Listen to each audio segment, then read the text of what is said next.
kong gulay, yung poke at saka yung carrots kasi yan lang yan ang available sa akin. So lulutuin natin at babalutin natin mamaya at kakain tayo ng lumpia. Ayan. So linagyan ko na guys ng konting soy, garlic, onion, oil at saka bechin. Naglagay ako ng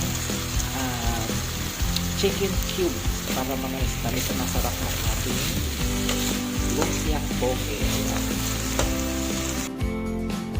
So yan guys, luto na yung ating gulay at babalot na tayo. Ayan, yung sobra natin pinagbalot natin ng turon na binigay ng ating kaibigan na Tarkis. Ayan ang gagamitin din natin, yung patayangkel. Ayan, so yan, magbabalot na tayo guys.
Lulutuin natin guys yung ating lumpiang toge. So yan, mainit na yung ating oil.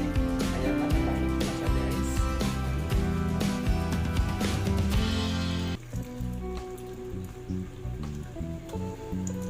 So ito yung pangbalot guys, ay bigay lang ng kaibigan kong Tarkis. Wala kasi akong mahanap na wrapper.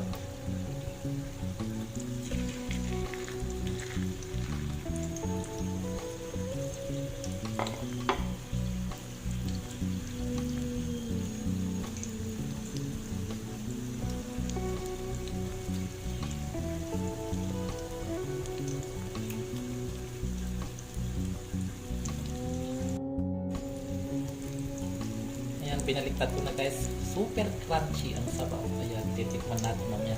Sausawan natin ay yung ginawa nating sukang artip ng mga Ilonggo. Ayan, gustong-gusto ng mga Ilocano guys, artip.